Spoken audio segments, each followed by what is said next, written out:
उधर पुणे में एक दीवार गिरने से 6 अफराद हलाक हो गए हैं, जबकि मुतादिद जख्मी हुए। यह हादसा देर रात हुआ। ख्याल है कि गुज़िश्ता दिनों पुणे के कोंड्रुआ इलाके में एक इमारत की चार दीवारी मुनहदम होने की वजह से 15 अफराद हलाक हो गए थे। न्यूज़ 18 नुमाइंदा ने पुणे में हुए हादसे का जायजा लिया।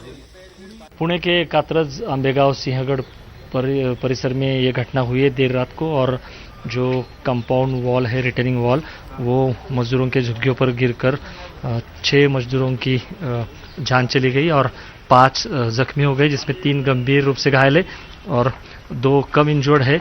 बहुत ज़बरदस्त बारिश शुरू थी और उस बारिश की वजह से जो ये इमारत है सिंहगढ़ टेक्निकल इंस्टीट्यूट, वहाँ की जो कंपाउंड वॉल थी, रिटेनिंग वॉल थी, वो गिर गई। यहाँ के पेड़ भी गिर गए, क्योंकि ये जो कंपाउंड वॉल थी वो सीमेंट कंक्रीट इसमें यूज़ नहीं किया गया था, सिर्फ ईंट और पत्थर यूज़ किए गए थे।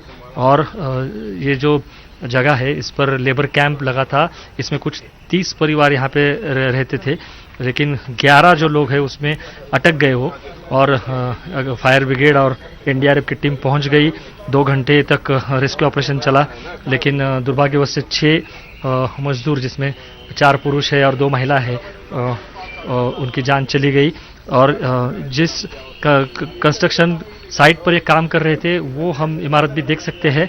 बगल में ही ये इमारत है, जो बिल्डिंग है, इसका काम शुरू था, और जो बिल्डर ने यहीं पर ये लेबर कैंप लगाया था, और लेबर कैंप बिल्कुल सुरक्षित नहीं था। मध्य प्रदेश के 2 और छत्तीसगढ़ के 6 मजदूरों की जान जो है वो चली गई है।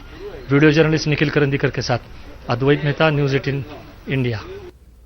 तो ये तफसीलात आप पुणे से देख रहे थे। अगर सिर्फ और सिर्फ मुंबई की बात की जाए तो मुंबई में भी 16 अफराद की हलाकत हुई है दीवार गिरने से। और इस वक्त हमारे साथ हमारे नुमाइंदे जुड़ रहे हैं, वसीम मुंबई से। वसीम, इस वक्त भी आप पानी में मौजूद हैं और दीवार गिरने से 16 अफराद की हलाकत हो गई है। वजीर आला देवेंद्र फडणवीस ने 5 लाख रुपए मुआवजे का ऐलान किया है। अगर जख्मियों की बात की जाए तो जख्मियों की हालत कैसी है और मुंबई की सिचुएशन आज क्या है?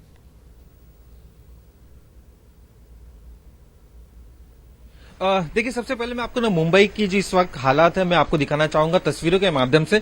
ये इस वक्त मैं साइन के पनवेल इलाके में इस इलाके को आप देखकर अंदाजा लगा सकते हैं कि किस तरह से सड़कों पर पानी भरा हुआ है। ये सबसे बिजी रोड है, लोग अपने कार्यालय तक नहीं पहुंच पा रहे, इस तरह की नौबत आ चुकी है। ये महज सिर्फ और सिर्फ मुंबई के एक इलाके का नहीं, ऐसे कई इलाके हैं जहां इस तरह की नौबत। यही वजह है कि सरकार की तरफ से बाकायदा स्कूलों को छुट्टी दे दी गई है, सार्वजनिक छुट्टी का ऐलान कर दिया गया।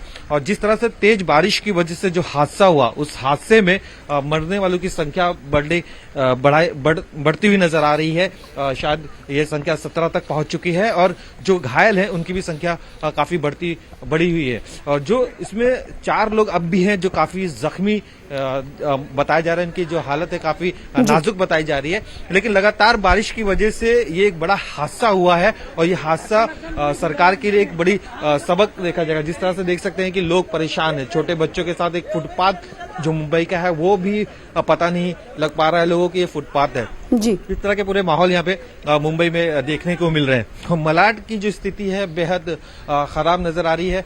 खुद विधानसभा सत्र चल रहा है और आखिरी दिन है आज सत्र का। उस सत्र के दौरान कामकाज को छोड़कर सभी यही सवाल पूछ रहे हैं, अपोजिशन लीडर से लेकर सभी की सरकार ने इसे लेकर किस तरह का इंतजाम किया, और जो घटना उस घटने में मरने वालों को महज मुआवजा देकर सरकार अपनी जान नहीं बचा सकती है। ऐसे कितने इलाके हैं जो अब भी काफी दुर्घटनाग्रस्त हो सकते हैं, डेंजर जोन में है, उसके लिए सरकार के क्या इंतजाम किए गए हैं। और जिस तरह देर रात एक कंपाउंड वॉल गिरती है और उसके बाद लोगों की जानें चली जाती है, निर्दोष लोगों की, तो इसे लेकर सरकार किस तरह से गंभीर है, ये सबसे बड़ा सवाल अब भी बना हुआ है। जी, जाहिर सी बात है। और मुंबई की हालात हम देख रहे हैं इस वक्त। हमारे नुमाइंदे वसीम तस्वीरें दिखा रहे हैं। साइन के पनवेल की ये तस्वीरें हैं जहां पर घुटने से ऊपर पानी दिखाई दे रहा है, और ऐसे में सरकार जो है सिर्फ और सिर्फ मुआवजे से काम चला रही है। अब देखना ये होगा कि जो डेंजर जोन के जो इलाके हैं वहां पर सरकार क्या कुछ करती हुई नजर आती है। बेहद शुक्रिया वसीम हमारे साथ जुड़ने के लिए। तो मुंबई में मरने वालों की तादाद 16 पहले थी, अब 17 हो गई। वहीं जख्मियों की तादाद में भी इजाफा दर्ज किया गया है।